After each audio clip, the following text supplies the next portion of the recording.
Hello and welcome to 12th Year Health. I'm your host, Dr. Derek Da Silva. A new school year can be stressful for parents, but even more so for the parents of a child with an autistic spectrum disorder. This is especially relevant here in New Jersey, which has the highest rates of autism in the country.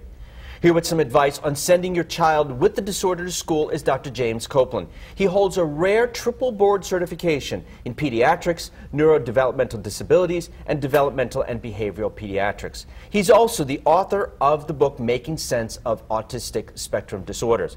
And once again, Dr. Coplan, welcome and thank you for joining us on the program. It's a pleasure to be here. You know, I have to first of all mention something to you that we saw.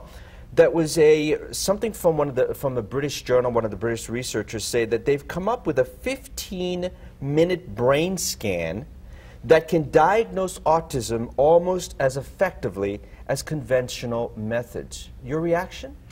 I've read the paper. They've done some wonderful work, pardon me, on comparing the size and shape of the brain in persons already diagnosed with autism with persons who had attention deficit hyperactivity disorder, and they were able to train the computer to tell those two groups of people apart. But it was really not true to say that the machine could diagnose autism. These people had been diagnosed by clinical means before going into the study. So I think the conclusion, if you will, here is it still needs to be done with a trained physician to really make that diagnosis. What are some of the unique challenges for these kids that go to school? Well, in terms of challenges that children face, they have difficulty with social skills, they have difficulty with changes in routine, they have difficulty understanding the subtleties of language, and they have difficulty with being overwhelmed by sensory stimuli. And if you remember the last time you were in a kindergarten class, all of those challenges are front and center in that kind of a setting. Well, there's a lot of sensory stimuli when you get into this situation, especially all the newness of everything. Yes. So what's the best approach for these children? The best approach is to follow the old adage, be prepared.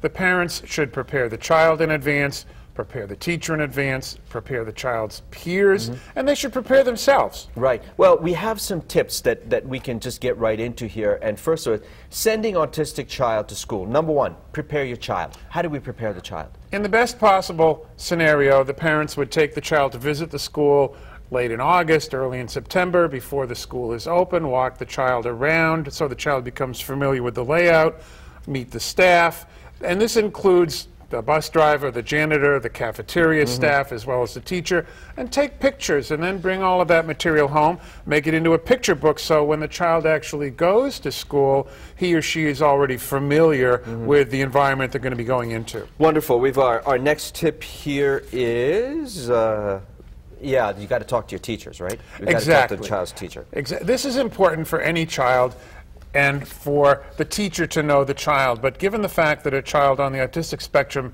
is going to present with some unique challenges as well as strengths, it really is in the parent's best interest to be proactive, to ask to meet with the teacher, and to review with the teacher what the teacher should expect. And our next one is prepare your child's peers. Yes. Now, this may not involve hanging a sign around your child's neck to say, I have an autistic spectrum disorder. It's more subtle than that, but it involves making sure that the teacher has curricular material at his or her disposal to talk with the class as a whole about developmental differences and how to react in a sympathetic and supportive fashion and how to have a zero-tolerance policy for bullying. Right, right. And then our next one is establish a line of communication with the teacher. This is, again, a very important piece. Absolutely. The teacher needs to know. Absolutely. And the information needs to come back and forth. I think the biggest horror stories that I hear about in the office are not when the parents say, my child is having trouble at school, but when the parents say, this went on for a whole semester and we didn't find out about it until the spring. So put a little spiral notebook in your child's book bag and have the teacher just write 2 or 3 words every day back and forth so that you have an inkling as things are unfolding if there's something brewing. And then we don't have a lot of time left, but the last one is request a behavior management plan. Anxiety is a big issue for children on the spectrum. They may be doing well academically, but if it's a snow day or a substitute teacher or they don't have time to finish their work, they may become incredibly anxious, and schools need to address the child's anxiety proactively. Very good. I thank you for joining us. It's been a pleasure. It's been a pleasure to have you Thank with you us. so much. Good luck with your book, and good luck with all of the great stuff that you're doing. We really do appreciate it. And again, making sure the child, the parent, and the teacher are prepared is the key here to doing this whole thing. An ounce of prevention is worth a pound of cure, as my mother used to say. Well, that's absolutely great. Well, thank you once again for joining us. It's been a pleasure. It's been a pleasure. Eating healthy can be a complicated task for many people, but later we'll show you a new system that one market chain is using to make it a lot easier. And after the break, a very different form of massage. We'll have a demonstration right here in studio of Ashiatsu. But first, your health tip of the week. Here are 6 foods that can help keep that skin of yours glowing.